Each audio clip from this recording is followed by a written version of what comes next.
નમસ્કાર દર્શક મિત્રો, આજે એક એવા વિષયના અનુસંધાને આપણે વાત કરવાના છીએ કે જે વિષય સૌ કોઈના માટે અગત્યનો છે. અત્યારે આપણે કોવિડના ભયથી પીડિત છીએ, પણ કોવિડને ક્યાંય પાછળ ધકેલી દે એવા એક ખતરનાક મહારોગ અને એને લગતી સંલગ્ન બાબતો વિશે આજે ચર્ચા કરવાના છીએ. આ ચર્ચા છે વર્લ્ડ હાર્ટ ડે, એટલે કે વિશ્વ હૃદય દિવસ. 2000ની સાલથી આ ઉજવાય છે.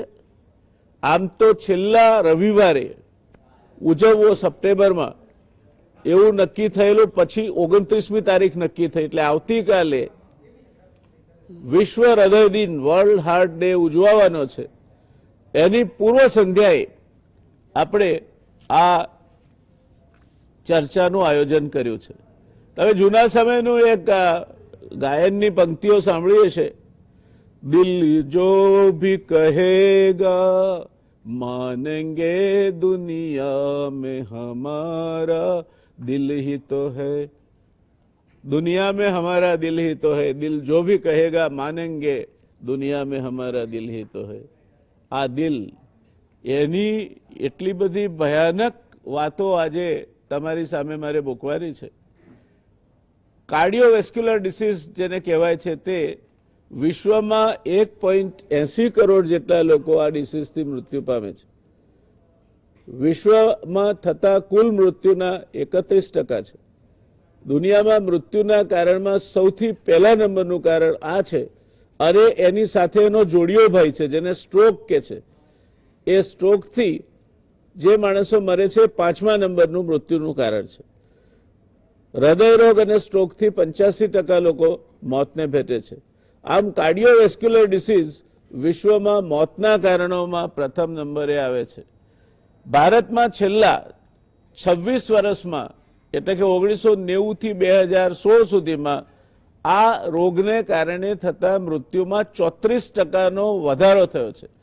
દર 1 લાખની વસ્તીના પ્રમાણે 115 મૃત્યુ થતા હતા, તે વધીને 209 જેટલા, ને હવે આપણે આ 2016ના ડેટા છે, એટલે આરામથી કહી શકીએ કે 230-235થી ઉપર મૃત્યુ થાય છે.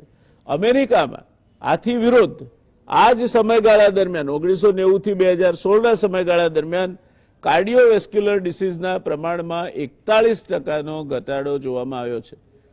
દર્શક મિત્રો, આનો અર્થ એ થાય કે જો અમેરિકા આ રોગનું પ્રમાણ 41% ઘટાડી શકતું હોય, તો આપણા ત્યાં 36% વધે.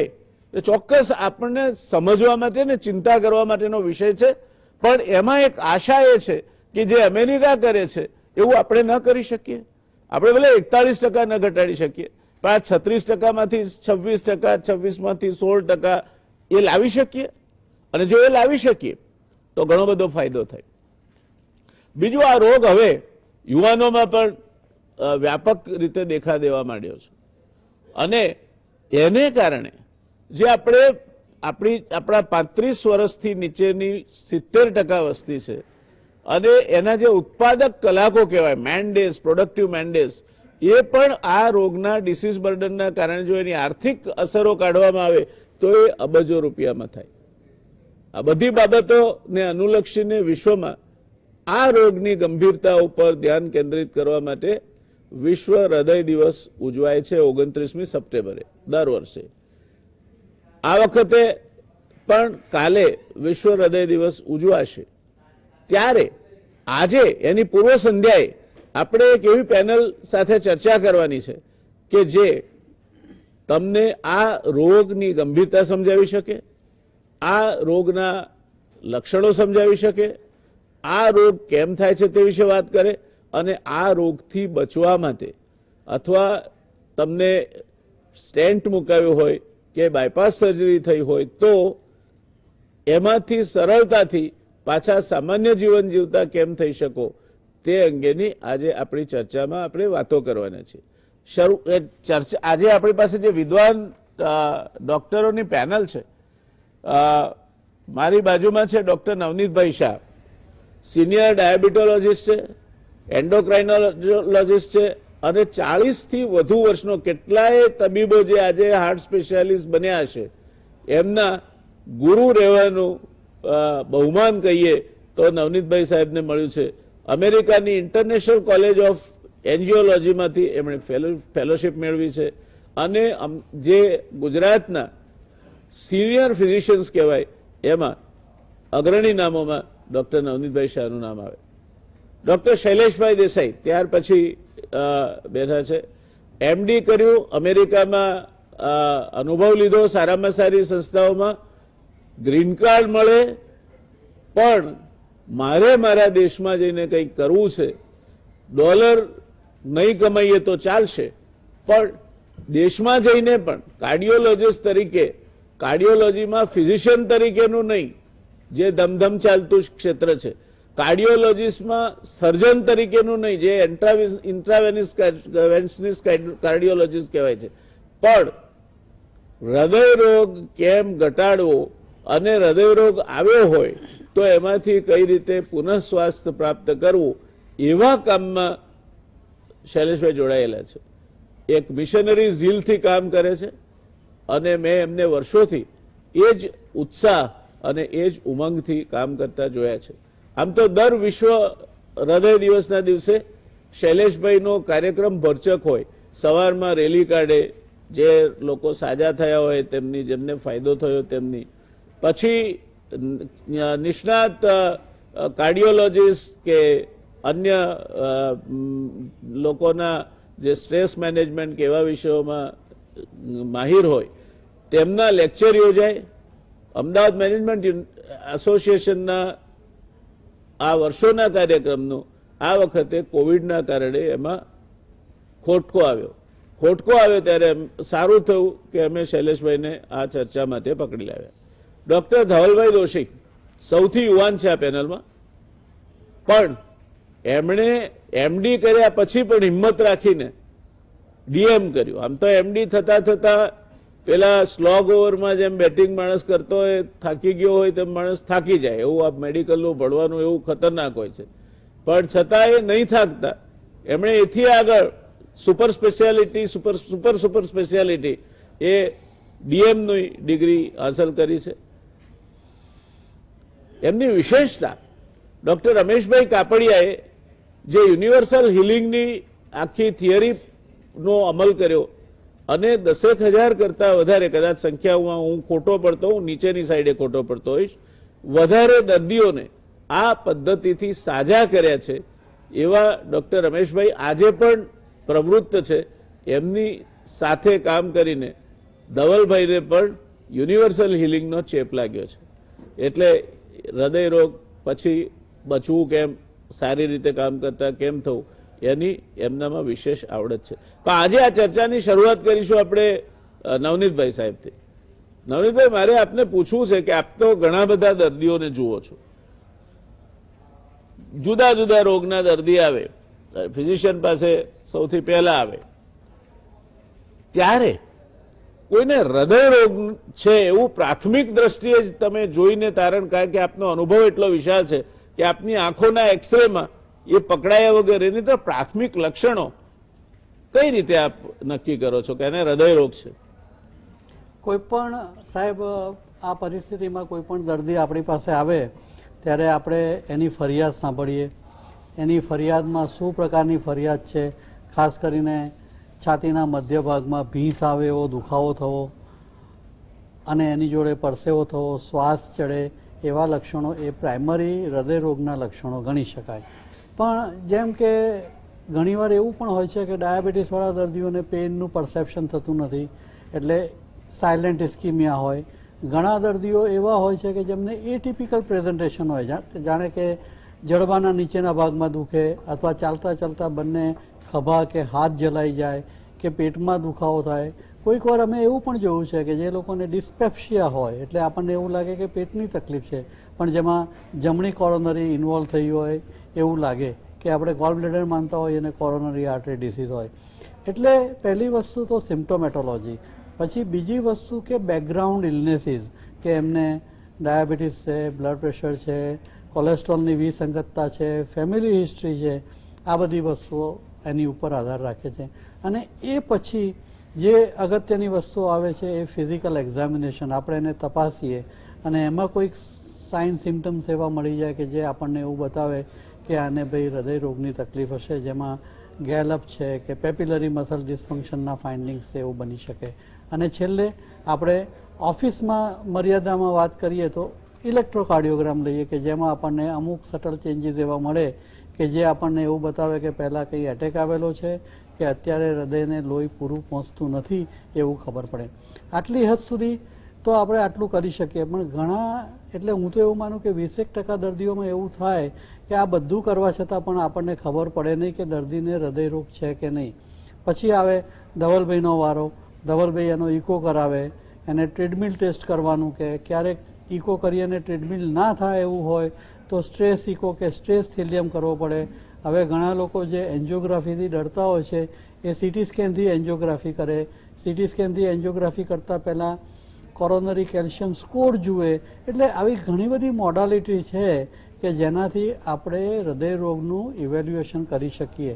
પણ મિત્રો, મારો એક અગત્યની વસ્તુ એવું છે કે જ્યારે આવા એપ્રોપ્રિએટ સર્કમસ્ટન્સીસમાં હૃદયરોગ હોવાની શક્યતાઓ હોય ત્યારે છે એવું માની અને નથી એવું નક્કી કરવું, નથી એવું માનીને આપણે છેતરાઈ જઈએ એવું ના થવું જોઈએ. મેં ઘણીવાર એવું જોયું છે કે લોકો છાતીમાં કંઈ અમૂંઝવણ થાય, દુખાવો થાય અને ધાબા ઉપર ચાલવા જતા હોય, ઈનો પીતા હોય, પેટમાં હિંગ ભરતા હોય અને ultimately they are losing the golden hours અને એમને પછી તકલીફ થવાની વધારે સંભાવના રહે છે. તો સાહેબ, મારું એવું માનવું છે કે ટૂંકમાં, સંક્ષિપ્તમાં આ બધા લક્ષણો, એક્ઝામિનેશન અને ઇન્વેસ્ટિગેશન બધું ભેગું કરીએ તો જ આપણને ચોક્કસ માહિતી મળે કે હૃદયરોગ છે કે નહીં. ધન્યવાદ સાહેબ. દર્શક મિત્રો, આ ખૂબ અગત્યની વાત કહી નવનીતભાઈ સાહેબે કે તમને અમને કોઈ લક્ષણો દેખાય તો મને ગેસ થયો છે, મને આમ થાય છે, મને તો બીજું કંઈ થાય જ નહીં, આઈ એમ કમ્ફર્ટેબલ, આવા વધારે પડતા વિશ્વાસમાં રહેવું નહીં. હું ગુજરાત સરકારના એક કેબિનેટ મંત્રીના કિસ્સામાં જાત સાક્ષી છું. એમને કહેવામાં આવ્યું કે એમ્બ્યુલન્સ મોકલીને તમને સારી હોસ્પિટલમાં દાખલ કરીએ તો કે ના, મને કોઈ પ્રોબ્લેમ નથી. એમના દીકરા ગયા હતા ક્યાંક ગાડી લઈને, એ આવ્યા ત્યાર સુધી લગભગ 1.5 કલાક રાહ જોઈ. પછી ત્યાં સિવિલ હોસ્પિટલમાં પહોંચ્યા, ત્યાં એમના માટે સ્ટ્રેચર અને વ્હીલચેર લાવ્યા. આની કાંઈ જરૂર નથી, લઈ જાઓ. અને ચાલીને ગયા, પોતાના જ્યાં રૂમ એમને એલોટ કર્યો હતો ત્યાં ગયા, કોટ પર બેઠા અને એકદમ એક ભારે હૃદયરોગનો હુમલો આવ્યો અને એમાંથી એ નહીં બચી શક્યા.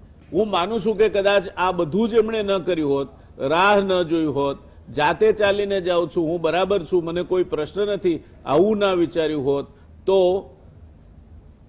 ટ્રીટમેન્ટ માટે ડોક્ટરોને સમય મળી રહેતે. એટલે તમને આવું કંઈ પણ લાગે તો તમારા સૌથી નજદીકના ડાક્ટર છે એ જ તમારું નિદાન કરે, તેના ઉપર ભરોસો રાખવો.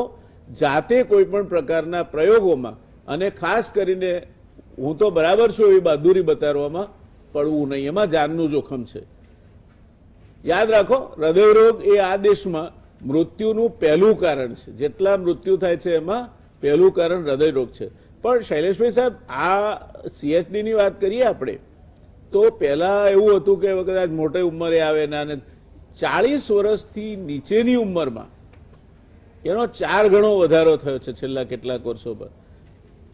અને એના કારણે ઘણા બધા યુવાનોએ હૃદયરોગના ભોગ બને તે પ્રકારની પરિસ્થિતિનું નિર્માણ થાય છે. શું કારણ છે એનું અને શું કરવું જોઈએ એને અટકાવવા માટે? બહુ જ અગત્યનો સવાલ છે વ્યાસ સાહેબ, કે હૃદયરોગ તો વધતો જાય છે આપણા દેશોમાં, ડેવલપિંગ કન્ટ્રીમાં વધતો જાય છે, પણ એમાં સૌથી મોટી ચિંતાનો વિષય એ છે કે યુવાનોમાં હૃદયરોગ વધતો જાય છે. અને એના મુખ્ય કારણોમાં આપણી જીવનશૈલી જ મહદઅંશે એ જવાબદાર છે કે આજકાલના યુવાનો બહુ મહત્વાકાંક્ષી થઈ ગયા છે, એમને જલ્દી આગળ વધવું છે, એમાં કંઈ ખોટું નથી. પરંતુ એ મહત્વાકાંક્ષા પાછળ એ લોકો રાતભરના ઉજાગરા કરે, મોડે સુધી જાગે, સવારે મોડા ઉઠે અને પછી જે કંઈ હાથમાં આવ્યું એ ફાસ્ટ ફૂડ ખાઈને વહેલા કામે જતા રહે, ઊંઘ પૂરતી ના મળે, એક્સરસાઇઝનો તો સમય હોય જ નહીં, ખાવામાં પણ ઘરનું બનાવેલું ખાવા કરતાં બહારનું જે કે ફાસ્ટ ફૂડ ખરાબ ઓઇલવાળું હોય એ બધું ખાઈ લે અને તણાવમાં રહે. અને આ બધા જે તણાવ ખૂબ વધી ગયો, ઘરની જગ્યાએ ફાસ્ટ ફૂડનું અને બહારનું તળેલા અથવા તો સોલ્ટવાળા પેક ફૂડનું ખાવાનું ચલણ વધી ગયું અને એ લોકોનું ઊંઘની પેટર્ન બદલાઈ ગઈ. એટલે જે આપણા શરીરમાં જે હજારો કેમિકલ દિવસે રાત્રે અમુક જે પેટર્નમાં બનતા હોય ડિસ્ટર્બ થવા માંડ્યા. એટલે નાની ઉંમરે 20 થી 30 વર્ષની વચ્ચે ઘણા બધા લગભગ 25% યુવાનોને નાની 25 થી 30 વર્ષની ઉંમરની વચ્ચે બ્લડ પ્રેશર, ડાયાબિટીસ એવા રોગો આવવા માંડ્યા, કોલેસ્ટ્રોલના રોગો આવવા માંડ્યા. અને એ યુવાનો તો ચેક કરાવે જ નહીં, કારણ કે એ લોકો તો એમાં સમજે કે અમારે તો હજુ વાર છે, 40-45 પછી અમે ચેકઅપ કરાવીશું. અને એ અમારી રેલીમાં પણ ભાગ લેવાના આવે. અમે છેલ્લા કેટલા 15 વર્ષથી રેલી કરીએ છીએ, તો બહુ જ મુશ્કેલીથી યંગ લોકોને અમે લાવી શકીએ છીએ રેલીમાં. એટલે એ લોકો એમાં સમજે છે કે હજુ તો અમારે તો બહુ વાર છે ને, હું 40 પહેલા પૈસા કમાઈ લઉં ને પછી 40 વર્ષે હું રિટાયર્ડ થઈ જઈશ અને મોટો ઇન્સ્યોરન્સ લઈ લઉં, એટલે હવે તો બહુ ટેકનોલોજી બહુ આગળ વધી ગઈ છે, એટલે હું હાર્ટ એટેકથી ટ્રીટમેન્ટ એને સાજો થઈ જઈશ. પરંતુ એ લોકો નાની ઉંમરથી ડાયાબિટીસ, બીપીના શિકાર બને છે અને બર્નઆઉટ થવા માંડે છે. અને stress, wrong food, lack of exercise અને લેક ઓફ ચેકઅપ, આ બધાને કારણે પછીના 5 વર્ષમાં, 10 વર્ષમાં, by the time they become 35-40, એ લોકોને paralysis, heart attack, kidney failure જેવી ગંભીર બીમારીઓ અચાનક થાય છે. અને એ વખતે he is at the peak of his career અને એના ફેમિલી માટે સૌથી અગત્યના હોય, એની કેરિયરના પીક ઉપર હોય, એ જ વખતે એ માણસ પટકાય છે. અને એ વ્યક્તિને, એના પોતાના કુટુંબને અને આખા સમાજને અને દેશને આ એક બહુ મોટું નુકસાન કરી રહ્યું છે.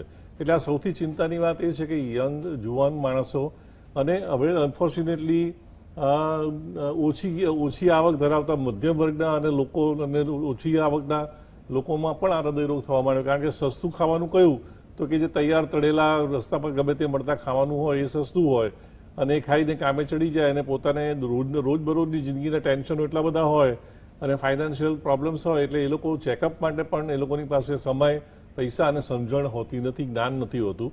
એટલે સિમ્પલ વસ્તુ છે કે જે 4 વસ્તુ, ડાયાબિટીસ, બ્લડ પ્રેશર, કોલેસ્ટ્રોલ, વજન, તમાકુ, ટેન્શન, આ 5-6 વસ્તુઓને નાની ઉંમરથી ચેક કરવી જોઈએ, કંટ્રોલમાં રાખવી જોઈએ.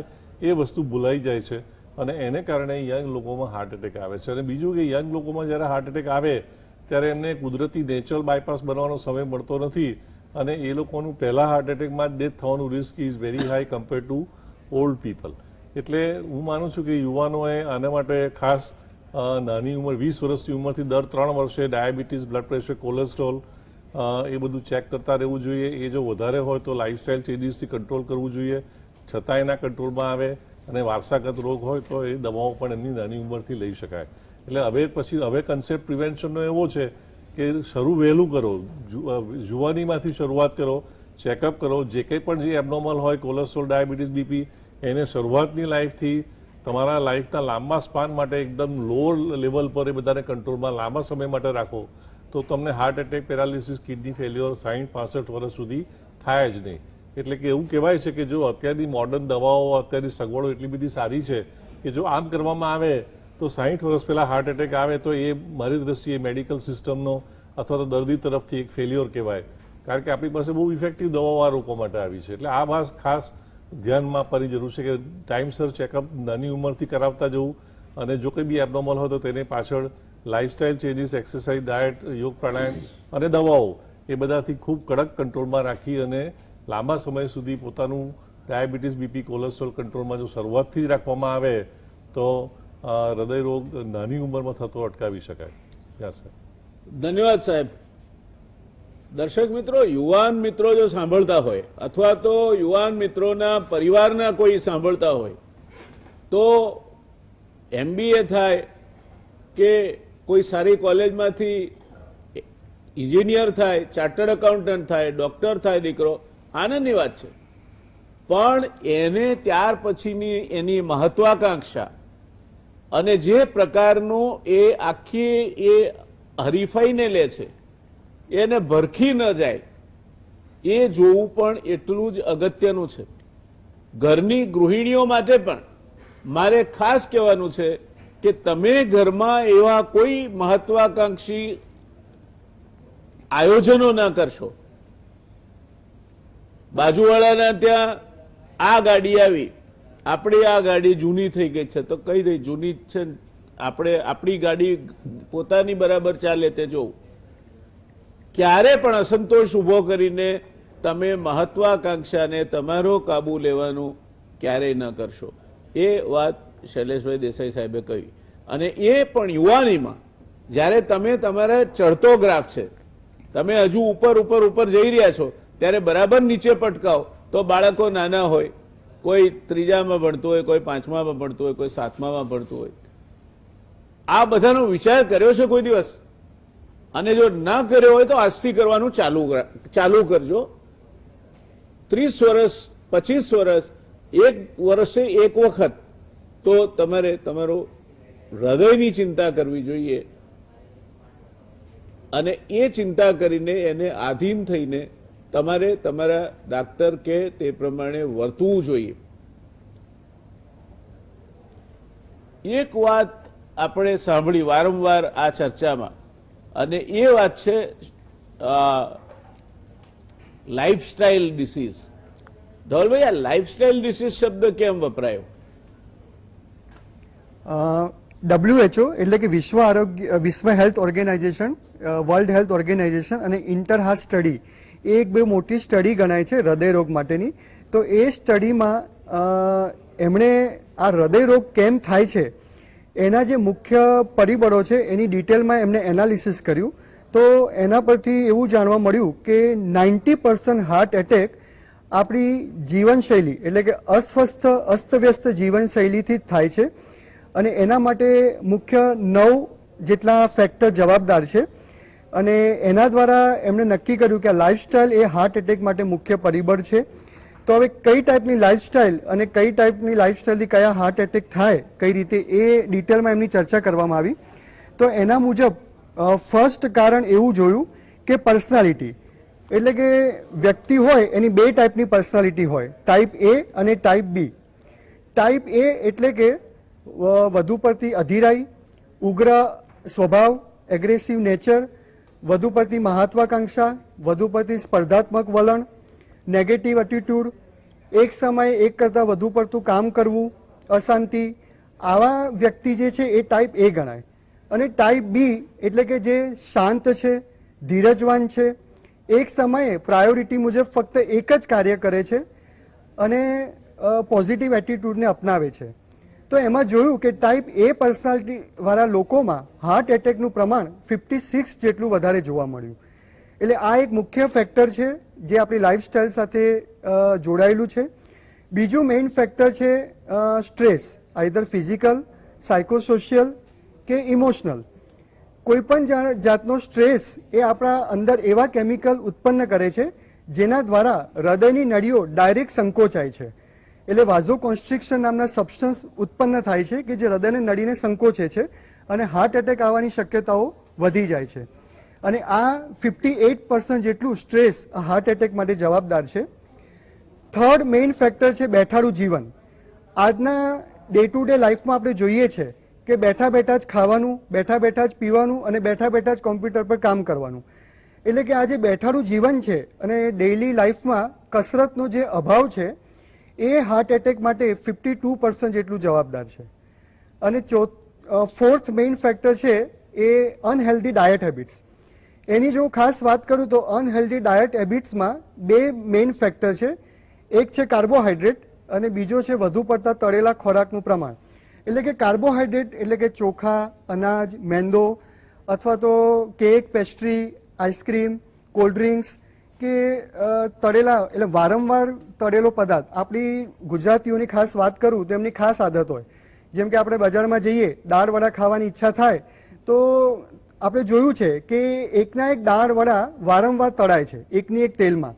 તો જે આ વારંવાર જે તળેલો ખોરાક છે એ હાર્ટ એટેક માટે મુખ્ય જવાબદાર છે. અને ડે ટુ ડે લાઈફમાં ફ્રૂટ્સ અને વેજીટેબલ્સ અને જે ફાઈબર કહેવાય એટલે કે કઠોળ અને સ્પ્રાઉટ્સ, ડાયટરી ફાઇબર્સ એનું પ્રમાણ ઓછું હોય છે. તો આ પણ અને જંક ફૂડ એટલે આ પણ એક હૃદયરોગ માટે 52% જેટલું જવાબદાર છે. અને આગળ વાત થઈ એ પ્રમાણે સ્મોકિંગ અને ટોબેકો કન્ઝપ્શન અને મોડરેટથી વધારે પ્રમાણમાં આલ્કોહોલ કન્ઝપ્શન, આ પણ બેડ હેબિટ્સ એ પણ હાર્ટ એટેક માટે એટલી જ જવાબદાર છે. અને બીજા જે ફેક્ટર છે એમાં diabetes, high blood pressure, cholesterol એટલે કે આપણા લોહીમાં LDL નામનું જે ખરાબ કોલેસ્ટ્રોલ હોય એનું વધુ પડતું પ્રમાણ, અને ઓબેસિટી આ પણ એક મેઇન ફેક્ટર છે જે હાર્ટ એટેક માટે જવાબદાર છે અને જે આપણી લાઈફસ્ટાઈલ સાથે જોડાયેલા છે. ધન્યવાદ. દર્શક મિત્રો, બેઠા બેઠા ખાવું, બેઠા બેઠા કામ કરવું, બેઠા બેઠા વાતો કરવી, એર કન્ડિશન બેડરૂમમાંથી એર કન્ડિશન દીવાનખાનામાં, ત્યાંથી એર કન્ડિશન ગાડીમાં, ત્યાંથી ઓફિસ જવાનું, લિફ્ટમાં બેસવાનું, એર કન્ડિશન ચેમ્બરમાં, આ જે લોકો કરે છે અને કોઈ પણ પ્રકારનો શ્રમ લેતા નથી, એ આ રોગ માટેના પહેલા ઉમેદવારો છે. ત્યાર પછી રાત્રે ગમે તે ખાવું, જે ધવલભાઈએ કહ્યું એ વારંવાર એકના એક તલમાં તળાતું હોય ને એ તો કોઈ દિવસ એને અડવું જ નહીં. તમને દાળવડા ખાવાનું મન થાય, ઘરે બનાવીને ખાઓ, કોઈ વાંધો નથી, એક જ વાર તળાય અને ખાઓ, અને પછી એ તેલનો બીજો જે ઉપયોગ થતો હોય તે થાય. પણ તેલ કાળું થઈ જાય ડામર જેવું, ત્યાં સુધી તળાયા કરતા હોય એ દાળવડા ના ચાલે. આ મૂળ વાતો કઈ. બેઠાડું જિંદગી જે આપણી બધાની છે, આપણને અનુકૂળ આવે છે બેઠાડું જિંદગી. કસરતનો અભાવ, કસરત એટલે આપણે ફરવા જવાનું એવું માનીએ છીએ, અને ચાલવા જવાનું 8-10 લોકોના ગ્રુપમાં, ત્યાંય શેર બજારની ચર્ચા કરવાની, દેશના રાજકારણની ચર્ચા કરવાની, ગુસ્સો આવે તેવા આર્ગ્યુમેન્ટ કરવાના, અને પછી બહાર નીકળીને લારી ઉપર જે કંઈ નાસ્તો મળતો હોય તે ખાવાનો. આવું બધું ચાલે નહીં. એટલે આ મુદ્દા આપણે ધ્યાનમાં રાખીશું. રોકાઈશું અહીંયા એક નાનકડા કમર્શિયલ બ્રેક માટે, અને ત્યાર પછી ફરી પાછી આ ચર્ચા ચાલુ રહેશે. રોકાઈએ એક નાનકડા કમર્શિયલ બ્રેક માટે. નમસ્કાર દર્શક મિત્રો, બ્રેક બાદ ફરી એકવાર આપનો આ અતિ મહત્વની, ઉપયોગી અને રસપ્રદ ચર્ચામાં સ્વાગત છે. ત્રણે નિષ્ણાત ડોક્ટર સાહેબો પાસેથી આપણે સાંભળ્યા છે કારણો. એમાં હું શોધતો હતો કે એક મહત્વનું કારણ કયું છે, અને એ કારણ છે ડાયાબિટીસ. 1970માં 3%થી ઓછા લોકોને આ રોગ હતો આ દેશમાં. 2016માં 12%, અત્યારે કદાચ 15% હશે. ગ્રામ્ય વિસ્તારમાં 3.8%, એટલે લગભગ 4%, અને શહેરોમાં 12% કરતા વધારે. અત્યારે 3.2 કરોડ જેટલા લોકોને આ રોગ છે. 2025માં 3.72 કરોડ જેટલા લોકોને આ રોગ હશે. પણ એ આ આંકડા છે તે પેલા કોવિડના આંકડા જેવા છે, કારણ કે ટેસ્ટ કરાવે ત્યારે ખબર પડે કે ડાયાબિટીસ છે કે નહીં. એટલે આ આંકડા કરતા અનેક ગણા વધારે લોકોને આજની પરિસ્થિતિમાં ડાયાબિટીસ હોય, અને ડાક્ટર સાહેબ પાસે જાય ત્યારે ખબર પડે કે આ ડાયાબિટીસ છે, અને પછી આકાશમાંથી વીજળી તૂટી પડી હોય એમ એમનો દેખાવ્યો હોય છે કે હવે ડાયાબિટીસ આવી ગયો. તો આપણી પાસે શ્રેષ્ઠ ડાયાબિટોલોજીસ્ટ છે ડોક્ટર નવનીતભાઈ શાહ.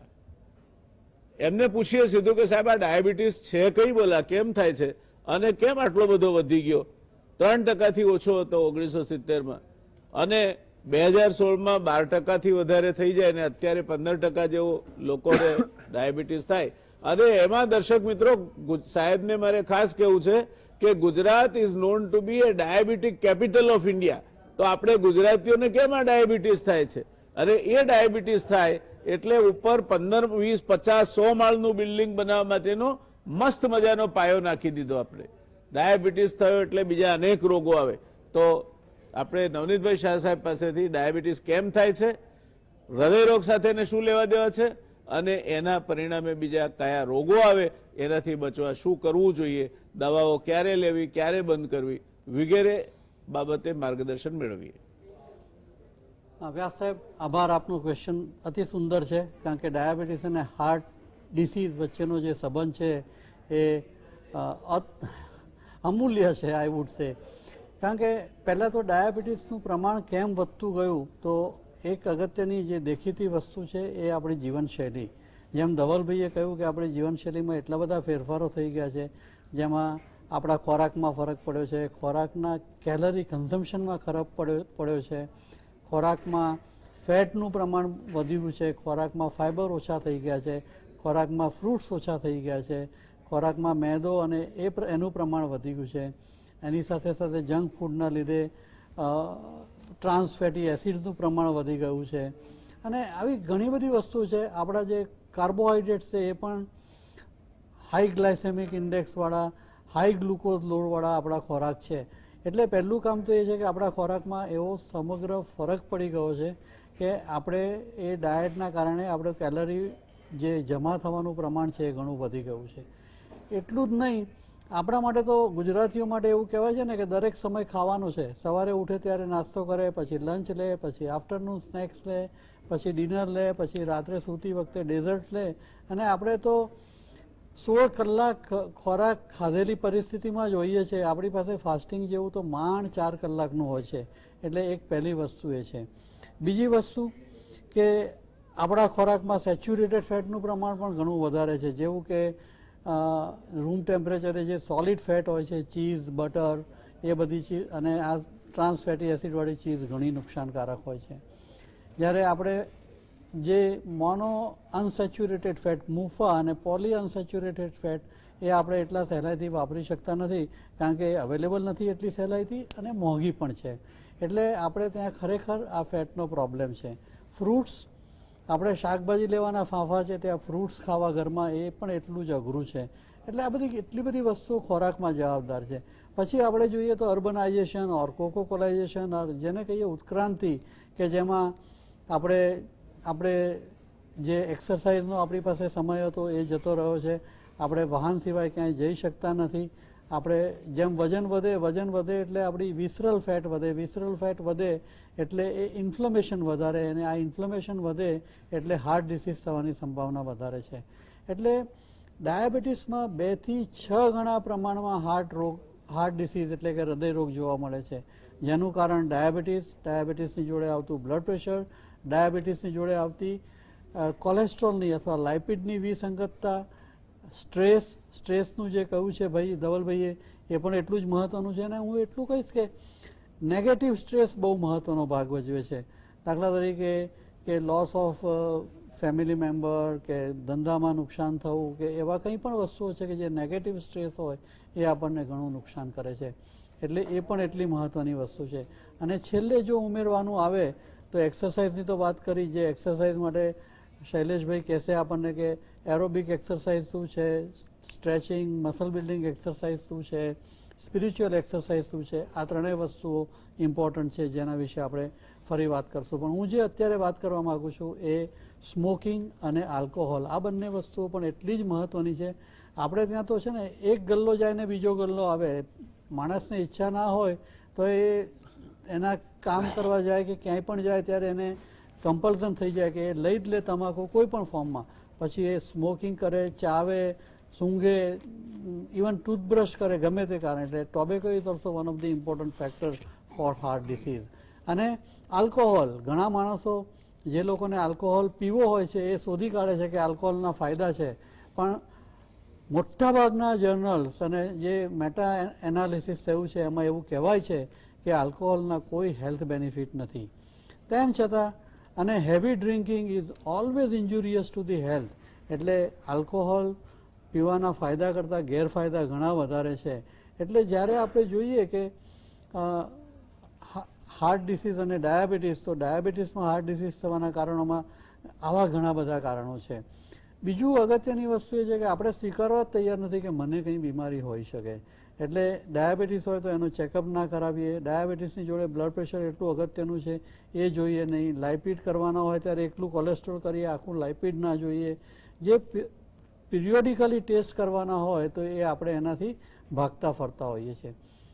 ખાસ કરીને એવું પણ બને છે કે મારી પાસે કોઈ આવે ને હું કાર્ડિયોગ્રામ લઉં તો ભાઈ ડાયાબિટીસમાં કાર્ડિયોગ્રામ લેવાની શું જરૂર છે, પણ અમને ખબર નથી કે સાયલન્ટ હાર્ટ ડિસીઝ કે કોરોનરી આર્ટરી ડિસીઝ જો પકડવું હોય તો અમુક ટેસ્ટ ફરિયાદ ન હોય તો પણ કરવા જરૂરી છે.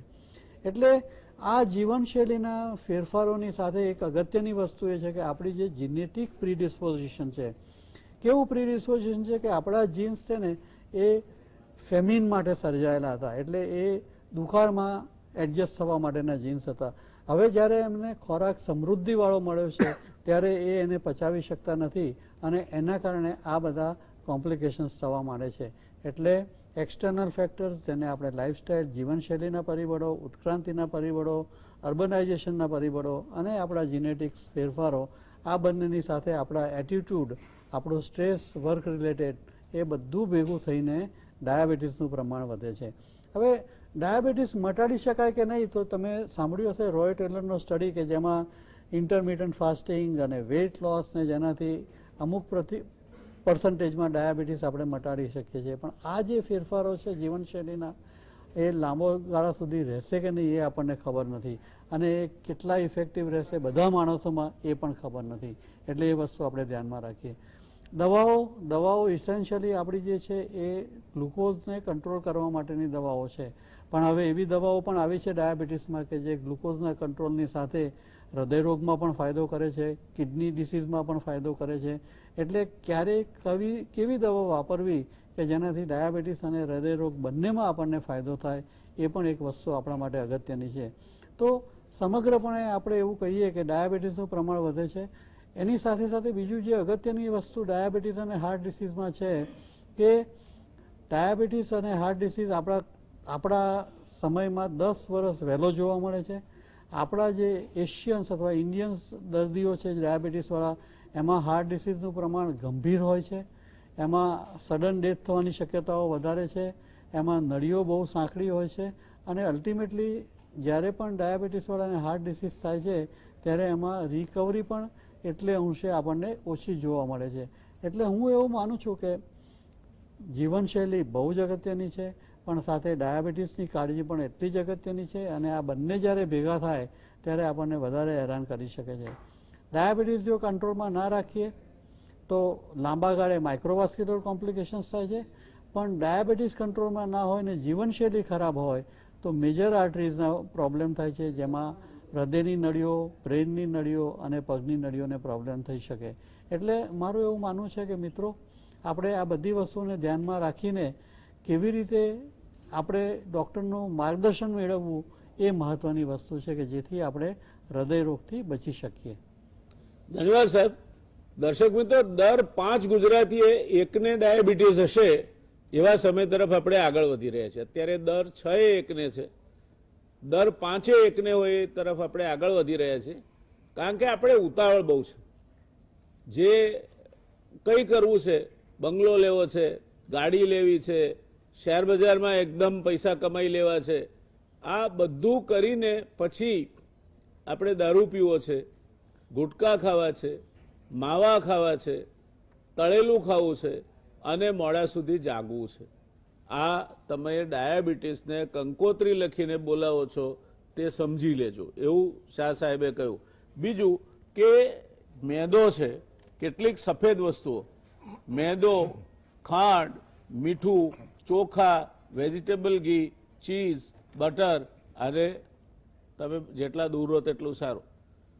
મેદો સૌથી વધારે જોખમી છે, અને કેટલાક તો એમ પણ કહે છે કે ઘઉંની સરખામણીમાં તમે બાજરી, જુવાર કે મકાઈ ખાઓ એ વધારે ઉપયોગી છે. તો એ વાત આપણે શૈલેષભાઈ પાસેથી જાણીશું કે આ જે કંઈ વાત નવનીતભાઈ સાહેબે કરી એના સંદર્ભમાં હૃદયરોગ આવતો અટકાવવા માટે આપ શું વસ્તુઓ જરૂરી ગણો છો? બહુ અગત્યનો દર્શક મિત્રો તમારા માટે આ સવાલ છે કે અત્યારની જે ખરેખર પરિસ્થિતિ છે ચિંતાજનક છે. એનું તો નવનીતભાઈએ બહુ સરસ વર્ણન કર્યું કે આપણે ખોરાકમાં બહુ મોટું પરિવર્તન આવી ગયું. મને યાદ છે કે હું જ્યારે નાનો હતો ત્યારે મહિનામાં એકાદ વખત કંઈક મને આઈસ્ક્રીમ એકાદો ખાવા મળે, અથવા તો કોઈ ગુજરી જાય તો પૂરી ખાવા મળે કે લાડવો ખાવા મળે. એ સિવાય કોઈ રેસ્ટોરન્ટ નહોતા, કોઈ હોટલો નથી. રોજ એક સરખું સિમ્પલ ઘરનું ખાવાનું અમે ખાતા હતા. સાયકલ પર અથવા તો ચાલીને અમે સ્કૂલે, કોલેજે જતા હતા. કોલેજમાં, મેડિકલ કોલેજમાં પણ હું સાયકલ પર જતો હતો. એ બધી વસ્તુ બદલાઈ ગઈ છે હવે. એટલે ખોરાકમાં વધારે પડતા કેલરીવાળા, વધારે પડતા સોલ્ટવાળા, વધારે પડતી ખોટી ખરાબ જાતની ચરબીઓવાળા ખોરાક વધી ગયા, અને એની સામે એક્સરસાઇઝ અથવા તો ફિઝિકલ એક્ટિવિટી અથવા તો શારીરિક શ્રમ બિલકુલ ઘટી ગયો. અત્યારે આ પેઢીને ઘણી બધી વસ્તુઓ સારી મળી છે. આપણે ખુશ થઈએ કે આપણા બાળકોને આટલી બધી એડવાન્સ ટેકનોલોજી મળી રહી છે, પણ એક બાજુ એના ફાયદાઓ પણ છે ને, પણ બીજી બાજુ એક શ્રાપ પણ છે કે તમારા બાળકોને અત્યારથી જ તમે મોબાઈલ પકડાવી દેશો, વિડીયો ગેમ પકડાવી દેશો, કોમ્પ્યુટર પકડાવી દેશો, તો તમારા બાળકો નાનપણથી જ શારીરિકપણે બિલકુલ નબળા પડી જશે. અને જે શારીરિક એક્ટિવિટી અથવા ફિઝિકલ એક્ટિવિટી અને એક્સરસાઇઝ જે સૌથી અગત્યનું રક્ષણ છે હૃદયરોગ, ડાયાબિટીસ બધાની સામે, કે જે બધા રોગોની 1 લાખ દુઃખો की એક દવા જેવાય કહેવાય કે એક્સરસાઇઝ એટલે ડાયાબિટીસ, બીપી, કોલેસ્ટ્રોલ, વજન, માનસિક ટેન્શન બધામાં બહુ કામમાં આવે. તો એ એક્સરસાઇઝ બિલકુલ આપણા જીવનમાંથી અદ્રશ્ય થઈ ગઈ છે. હવે એ વસ્તુને આપણે હવે હું થોડું પોઝિટિવ વાત કરીશ કે કારણ કે આઈ એમ સીઈંગ હું ઘણા 15-20 વર્ષથી આ યુવાનોને બધાને એક્સરસાઇઝ માટે હું પ્રેરિત કરવાનું કામ કરું છું. હવે હું સાહેબ હું જોઈ રહ્યો છું કે ઘણા બધા યંગસ્ટર્સ હવે એક્સરસાઇઝ માટે કોન્શિયસ થવા માંડ્યા છે. હું ઘણા બધા લોકોને સવારે સાયકલ લઈને જતા જોઉં છું, દોડવા જતા જોઉં છું. પહેલાના જમાનામાં તો ગાર્ડનમાં ખાલી ગરડા અને નિવૃત્ત લોકો જ આવતા હતા, પણ હવેથી અડધાથી ઉપર લોકો યંગ લોકો આવે છે, બાળકોને પણ એ લોકો લઈને આવે છે. તો એક બહુ સારી પોઝિટિવ સાઇન છે. આપણા અમદાવાદમાં 108 ગાર્ડન છે, કાંકરિયા છે, રિવરફ્રન્ટ છે, ઘણી બધી જગ્યાઓ હવે ચાલવાની, યોગ પ્રાણાયામ કરવાની થઈ છે. લોકોમાં ઘણી બધી અવેરનેસ આવવા માંડી છે, પણ જે આપણી વસ્તી છે એના પ્રપોર્શનમાં ઘણા ઓછા પ્રમાણમાં. અને એ પણ જે ભણેલા ગણેલા અને સાધન સંપન્ન લોકો છે એમાં અવેરનેસ વધારે છે. જ્યારે મધ્યમ વર્ગના લોકો અને જે લોઅર ઇન્કમ ગ્રુપના લોકો છે કે જે લોકો પોતાની રોજબરોજની લાઈફમાં ખૂબ અટવાયેલા છે, એ લોકોએ પણ આ બધું શીખવાની જરૂર છે. કારણ કે તમારે કોઈ મોંઘા સાધનોની જરૂર નથી. રોજ ચાલવા જાઓ તો એક સારા બૂટ જોઈએ, સારી જગ્યા જોઈએ કે જે અવેલેબલ છે. તો એ તમે એક્સરસાઇઝ કરવી, થોડુંક ઘરનું 6 દિવસ ખાવાનું રાખો અને બહાર ભલે ખાવાનું મન થાય પણ અઠવાડિયે એકાદ વખત તમે બહારનું ખાઓ. અને જેમ નવનીતભાઈ કહ્યું કે ધવલભાઈ કહ્યું કે બહારના દાળવાળા તળેલા ખાઓ તો 10 વાર તળેલા હોય તો એક દાળવાળું 10 વાર દાળવાળા બરાબર થાય. એના કરતાં મન થાય તો અઠવાડિયે એક વખત ઘરે ફરસાણ મીઠાઈ બનાવીને ખાઓ. અને બાળકોને પણ નાનપણથી શોપિંગમાં, ખાવામાં, રસોડામાં લઈ જઈને મા બાપોએ સમજાવવું જોઈએ કે આ વસ્તુમાં આવી ખરાબ તેલ હોય, આ તેલ આ વસ્તુ ખાવા માટે સારી, એ અવેરનેસ કરવાની જરૂર છે. નાનપણથી જ બાળકોને થોડુંક એક્સરસાઇઝ અને સ્પોર્ટ્સમાં રેકમેન્ડ કરવાની જરૂર છે. કારણ કે અનફોર્ચ્યુનેટલી આપણી સોસાયટીમાં વ્યાસ સાહેબ એવું છે કે બાળકો જ્યારે નાના હોઈએ ત્યારે માર્કશીટ ઇમ્પોર્ટન્ટ અને જ્યારે મોટા થઈએ ત્યારે બેલેન્સ શીટ ઇમ્પોર્ટન્ટ. એમાં બાળક કેટલું ફિઝિકલી ફિટ છે, બાળક મેન્ટલી કેટલું હેલ્ધી છે, જે માણસ મોટો થયો તૈયાર થઈને સોસાયટીમાં આવ્યો એ સમાજને માટે કેટલો ઉપયોગી છે કે કેટલો સ્વાર્થી છે કે કેટલો બદમાશ થયો છે, એની કોઈ ઇમ્પોર્ટન્સ નથી. પૈસા કેટલા કમાયા અને બાળક તરીકે માર્ક કેટલા આવ્યા, એટલે આખી વસ્તુ બહુ ખોટા ફોકસ ઉપર આપણે ગયા છીએ. બાળકનો સર્વાંગી વિકાસ થાય એવું નાનપણથી પ્રયત્ન કરવું જોઈએ. યુવાનોએ સ્માર્ટ બનવું જોઈએ. You can have your ambition, you can have progress and yet you can be very healthy and happy. I have seen lots of young people કે જે એક્સરસાઇઝ પણ કરે છે, સમયનો સારામાં સારો ટાઈમ મેનેજમેન્ટ સરસ કરે છે, પોતાનું બાળકો સાથે પોતાના ફેમિલીનું પણ ધ્યાન આપે છે, ખોરાકમાં પણ ધ્યાન આપે છે અને પોતાનો પ્રોગ્રેસ પણ કરે છે. તો તમે ખાલી એક જ કેન્દ્રિત ના થઈ જાઓ કે ભાઈ ખાલી મારા પૈસા અથવા તો મારી કેરિયર બનાવી છે, પણ તમે તમારા ફેમિલી, તમારી માનસિક હેલ્થ, ફિઝિકલ હેલ્થ અને તમારી સોશિયલ હેલ્થ, એ બધા ડાયટ બધા પર આધાર તમે ધ્યાન રાખો. અને રોજ 1 કલાક એક્સરસાઇઝ કરવાની છે, કે એવું જાજુ કરવાનું નથી. તમારું હાર્ટ તમારા માટે 24 કલાક અટક્યા વગર કામ કરે છે, કોઈ દાડો સ્ટ્રાઇક પાડતું નથી. સ્ટ્રાઇક પાડે તો શું થાય, બરાબર ને? ખબર જ છે આપણે કે આપણે ના જીવી શકીએ. તો એ હાર્ટ માટે આપણે રોજ 1 કલાક પણ સ્પેર ના કરી શકીએ તો એ બરાબર નથી.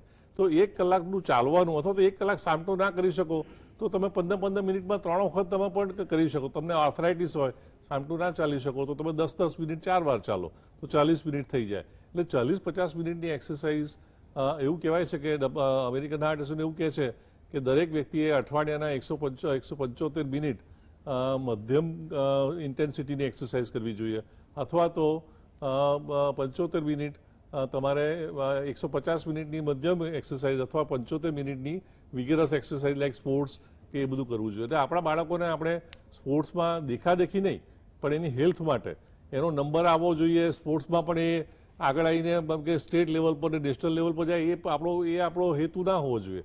એને આપણે એવી સ્પોર્ટ્સ શીખવાડીએ કે જે જીવનભર કરી શકે. સ્વિમિંગ છે, volleyball, table tennis, badminton, tennis, એ બધી રમતો જીવનભર રમી શકાય અને એમાં કોઈ ખર્ચો વધારતો નથી હોતો.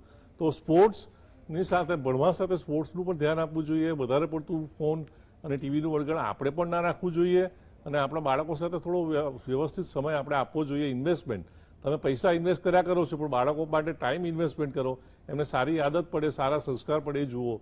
તો એ આપણે હૃદયરોગને આગળથી સોસાયટી લેવલ પર, નેશનલ લેવલ પર જો અટકાવવો હોય તો આ જાતની વ્યક્તિગત કાળજી કરવી જોઈએ. સમાજમાં પણ પૈસાનું મહત્વ છે, તેના કરતાં એનું હું નાનો હતો ત્યારે સાહેબ એનસીસીમાં જવાના મને માર્ક મળતા હતા.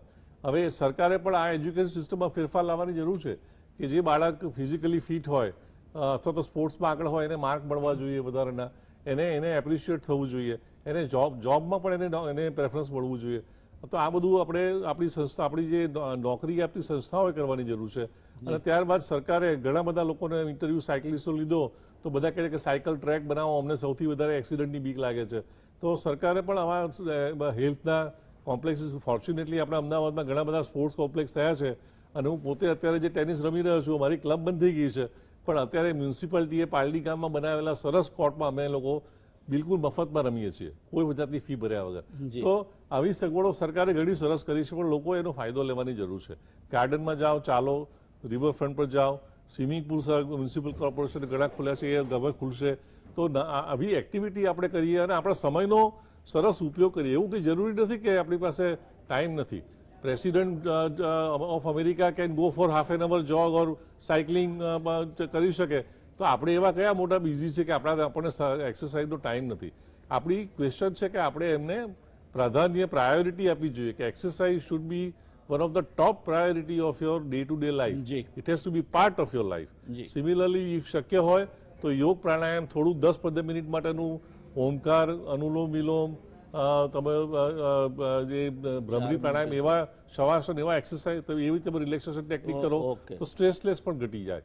તો આ બધી વસ્તુઓ કરવાની જરૂર છે. અને બીજું ખાસ નિયમિત ચેકઅપ કરી અને ડાયાબિટીસ, બીપી, કોલેસ્ટ્રોલની જરૂર પડે તો દવાઓ લઈને એ લોકોને ખૂબ કડક નિયંત્રણમાં રાખવા અને નિયમિત ડાક્ટરની તપાસ, નિયમિત લાઈફ લોંગ ટ્રીટમેન્ટ લેવી. એ કરવાથી આપણે diabetes, BP, cholesterol, heart attack બધાનું પ્રમાણ ચોક્કસપણે ઘટાડી શકીશું. WHO, વર્લ્ડ હાર્ટ ફેડરેશન બધા ખૂબ આશાવાદી છે કે જેમ અમેરિકામાં ઘટ્યું, જેમ આપણા દેશમાં સાધન સંપન્ન લોકોમાં ઘટી રહ્યું છે, તેમ આપણા દેશોમાં, લો ઇન્કમ દેશોમાં પણ આપણે હૃદયરોગ, પેરાલિસિસ, કિડનીનું પ્રમાણ 70 થી 80% જેટલું ઘટાડી શકીએ જો જીવનશૈલીમાં પરિવર્તન લાવીએ, રેગ્યુલર ચેકઅપ કરીએ અને રેગ્યુલર દવાઓ લઈએ. થેન્ક યુ શૈલેષભાઈ. આપની પાસે પેલો પાઘડીનો વળ છેડે નીકળ્યો છે એટલે દલવે 4 મિનિટ છે આપની પાસે. એમાં આપ જે યુનિવર્સલ સિસ્ટમ ઓફ હિલિંગની વાત કરો છો તે વિશે જે કંઈ કહી શકાય, ઓફકોર્સ મને લાગે છે એના માટે એક આખા જુદા શોની જરૂર છે, પણ અત્યારે જે કંઈ કહી શકાય તે આપ જો દર્શક મિત્રોને કહો તો એમને આછો પાતળો ખ્યાલ આવશે. જરૂર સાહેબ. આ યુનિવર્સલ હિલિંગ પ્રોગ્રામ એ in depth stress management programme છે. આ એક સાયન્ટિફિક કમ સ્પિરિચ્યુઅલ પ્રોગ્રામ છે કે જે હાર્ટ એટેકને અટકાવી શકે છે અને જેને ઓલરેડી હાર્ટ એટેક આવ્યો હોય અથવા કોઈ એન્જિયોપ્લાસ્ટી બાયપાસ કરાવ્યો હોય એને ફરીથી બ્લોક થવાની શક્યતાઓ પણ ઘટાડી શકે છે. આ પ્રોગ્રામ 2 ઓક્ટોબર 1991માં વિશ્વ વિખ્યાત કાર્ડિયોલોજિસ્ટ ડૉક્ટર રમેશ કાપડિયા દ્વારા શરૂ કરવામાં આવ્યો હતો. આ હિલિંગ પ્રોગ્રામના ટોટલ 5 કોમ્પોનન્ટ છે એ હું ખાસ કહીશ. એમાં ફર્સ્ટ કોમ્પોનન્ટ છે એક્સરસાઇઝ. એક્સરસાઇઝની ડિટેલ વાત આપણને શૈલેષભાઈએ કરી જ. આપણે એમાં હું એવું કહીશ કે દરરોજ 20 થી 30 મિનિટ એવી એક્સરસાઇઝ કરવી જોઈએ જેનાથી આપણને થાક ન લાગે. એ બહુ ઇમ્પોર્ટન્ટ છે કારણ કે એક્સરસાઇઝમાં પણ આપણે કમ્પેરિઝન કરીએ છીએ, કોમ્પિટિશન કરીએ છીએ કે આ વધારે ચાલે તો એનાથી વધારે હું ચાલું, એનાથી વધારે કરું. તો ક્યારેક એવું થાય કે જો હાર્ટ નબળું હોય તો હાર્ટ એટેક આવવાની શક્યતાઓ પણ વધી જાય. એટલે કે એક્સરસાઇઝ કરતાં પહેલાં પણ આપણે ડૉક્ટરને મળીને એક એક્સરસાઇઝ પ્રિસ્ક્રિપ્શન કરવું જોઈએ અને જે મુજબ આપણો હાર્ટ રેટ, આપણી કાર્ડિયાક ફંક્શન એ બધું એનાલિસિસ કરીને એક્સરસાઇઝ કરવી જોઈએ. ઇવન ડે ટુ ડે લાઈફમાં લોકો કહેતા હોય છે કે અમારી પાસે ટાઈમ નથી, તો સિમ્પલ સ્ટેપ એવા જેમ કે ઓફિસમાં આપણે જઈએ તો લિફ્ટના બદલે સીડીનો ઉપયોગ કરી શકીએ. પછી 1 થી 2 કિલોમીટર જવું હોય તો ટ્રાન્સપોર્ટના બદલે આપણે ચાલીને જઈ શકીએ. ઇવન ઘરમાં સફાઈ કામ આપણે પોતાની જાતે કરી શકીએ. એટલે આવા નાના નાના સ્ટેપ્સને આપણે અપનાવીએ તો એક્સરસાઇઝ માટે સેપરેટ સમય ફાળવવાની જરૂર રહેતી નથી. બીજો આનો કોમ્પોનન્ટ છે ડાયટ મોડિફિકેશન. એની ખૂબ સરસ વાત નવનીત શાહ સાહેબે પણ કરી, પણ એમાં હું એક વસ્તુ કહીશ, રૂલ ઓફ 1 યાદ રાખો. એમાં 1 ગ્રામ મીઠું, 1 ચમચી તેલ એટલે 1 સ્પૂન તેલ, 1 કટોરી એટલે કે 1 વાટકી ગ્રીન વેજીટેબલ્સ અને 1 to 2 કપ એટલે કે 1 થી 2 કપ ફ્રૂટ્સ. એટલે જો આ રૂલ ઓફ 1 યાદ રાખો તો તમે હાર્ટ એટેકને અટકાવી શકો છો. ત્રીજો આનું કમ્પોનન્ટ છે શવાસન. શવાસન એટલે કે પ્રોગ્રેસિવ ડીપ રિલેક્સેશન. એના દ્વારા આપણે આપણા બોડીના દરેક ઓર્ગનને, દરેક મસલને રિલેક્સ કરીએ છીએ અને ઇવન હાર્ટની ધમનીઓ જે હોય એ પણ રિલેક્સ થાય છે અને એનાથી લોહીનો પ્રવાહ, લોહીનું સર્ક્યુલેશન વધે છે અને હાર્ટ એટેક પણ ઘટે છે. એટલે કે દરરોજ 20 મિનિટ શવાસન કરીએ. હાર્વર્ડ યુનિવર્સિટીએ પુરવાર કર્યું છે કે યોગા, મેડિટેશન, શવાસન દ્વારા હાર્ટ એટેકને આપણે 56% જેટલું અટકાવી શકીએ છીએ. એનો ચોથો કમ્પોનન્ટ છે ડીપ બ્રીધિંગ અને મેડિટેશન. એટલે કે આપણે આપણી પોતાની જાતને જોવાની છે. આપણે શ્વાસ જે લઈએ છીએ અને છોડીએ છીએ એને જોવાનું છે. આપણી પોતાની જાતને શ્વાસ સાથે કેળવવાનો છે. એટલે કે ઐક્યની ભાવના, આપણી પોતાની સાથે પોતાનું તાદાત્મ્ય જાળવવાનું છે. એટલે ઐક્યની ભાવના કેળવવાની છે. અને પાંચમો કમ્પોનન્ટ છે ગ્રુપ ડિસ્કશન. એટલે કે આપણી જે લાગણીઓ છે, આપણી અંદર જે વિચારો છે એને આપણે બીજા સાથે શેર કરવું જોઈએ. આપણી જે ફિલિંગ્સ છે એને બીજા સાથે શેર કરવી જોઈએ, એકબીજા સાથે વાતચીત કરવી જોઈએ, જેનાથી પણ હાર્ટ એટેકને અટકાવી શકીએ છીએ. તો આ યુનિવર્સલ હિલિંગ પ્રોગ્રામને જો આપણે અટકાવીએ, જે www.universalhealing.org નામની વેબસાઇટ પર ઉપલબ્ધ છે અને એના દ્વારા આપણે આ હાર્ટ એટેકને અટકાવી શકીએ છીએ. છેલ્લે એટલું યાદ રાખીએ, rule of 20 means 20 minute exercise, 20 minute yoga meditation અને 20 મિનિટ આપણને ગમે એવી આનંદ પ્રમોદની પ્રવૃત્તિઓ. Thank you. ધન્યવાદ ધવલભાઈ. You really ended the time slot given to you very effectively. My compliments to you. દર્શક મિત્રો, બધો નિષ્ણાત ડોક્ટર સાહેબોએ કહી દીધું, એમાં મારે કંઈ ફરી રિપીટેશન કરવું નથી. મારે ગામડાના જે મિત્રો છે એમના માટે ખાસ કહેવું છે કે અત્યારે ગામડામાં જે જૂના જમાનામાં રમતો રમાતી હતી, ગિલ્લી દંડા છે, ભમરડા છે, લંગડી, હુતુતુ, ખો ખો, આંબળી પીપળી, લખોટી, કરકચ્ચા, છેવટે વડની વડોઈઓ પકડીને હીંચવાનું, ખરવાડો ગઈ છે. ખરવાડો અત્યારે મોટાભાગે ક્યાંક ને ક્યાંક દબાણમાં આવી ગઈ. ગોચરો ક્યાં ગુમ થઈ ગયા કોઈને ખબર નથી. પરિણામે તમારા બાળકો પાનના ગલ્લે ભેગા થાય છે, કાં તો કોઈક જગ્યાએ ભેગા થઈને બેઠા બેઠા મોબાઈલની પેલી પબજી કે આવી કોઈ રમત રમે છે. તમે ખરવાડો ખાઈ ગયા, તમે ગોચર ખાઈ ગયા, એના કારણે તમારી આવતી પેઢીને તમે હૃદયરોગની ભેટ આપીને જવાના છો. એનું કેટલું મોટું નુકસાન તમે કર્યું છે એ તમે વિચારી જોજો. ચાલવાની વાત કરી તો એક અમારા સિનિયર ફેમિલી ડોક્ટર છે, ડોક્ટર સુધીરભાઈ મોદી, એમણે એવું એક જોડકણું બનાવ્યું હતું કે 40 પછી 40 તો 40, 40 મિનિટ 40 તો જિંદગીભર 40. આ 40 મિનિટની વાત થઈ. છેવટે યાદ રાખો દોસ્તો, પહેલું સુખ તે જાતે નર્યા. તમે 4 સુખ ગણાયા છે આપણામાં. પહેલું સુખ તે જાતે નર્યા, બીજું સુખ તે ઘેર દીકરા અથવા દીકરી સંતાન સારા પાકે તે, ત્રીજું સુખ તે કોઠીએ જાર, આંધલા કુસ્તી ન કરતા હોય તેટલું ખાવા પીવા જોઈએ, અને ચોથું સુખ સુલક્ષણા નાર, કુગ્રામ વાસ કુજનસ્ય સેવા કુભોજનમ ક્રોધ મુખી ચ ભાર્યા, મૂર્ખસ્ય પુત્રો વિધવાસ્ય કન્યા. 5 એવી વસ્તુઓ છે કે જે માણસને જીવતા જીવ સળગાવે છે. અને એટલે શરીર માધ્યમ ખલુધર્મ સાધનમની આખી ચર્ચા આપણે સાંભળી. ત્રણેય ડૉક્ટર સાહેબોનો, ડૉક્ટર નવનીતભાઈ શાહ સાહેબ, ડૉક્ટર શૈલેષભાઈ અને ડૉક્ટર ધવલભાઈનો હૃદયપૂર્વકનો આભાર. વિશ્વ હૃદય દિવસની પૂર્વ સંધ્યાએ અત્યંત સરળ ભાષામાં જે સામાન્યમાં સામાન્ય બાબતો છે અંગે રસપ્રદ ચર્ચા ગુજરાત સમાચાર ટેલિવિઝનના માધ્યમ થકી આપે લાખો લોકો સુધી પહોંચાડી છે. ફેસબુક અને ટેલિવિઝન થઈને 1 મિલિયન કરતાં વધારે લોકો આ શો જુએ છે. અને એટલે આપે કેટલા લોકો એમાંથી 1% પણ જો જીવન બદલવામાં આપ લોકો નિમિત્ત બનશો તો કેટલું મોટું કામ આજે આપે કર્યું છે એનો આપને અંદાજ આવશે. તો દર્શક મિત્રો, આપણે આ ચર્ચાને અહીંયા વિરામ આપીશું. મળીશું કાલે પછી એક નવા જ વિષયની ચર્ચા સાથે, નવા જ વિષયની ચર્ચા માટે નવી જ પેનલ સાથે.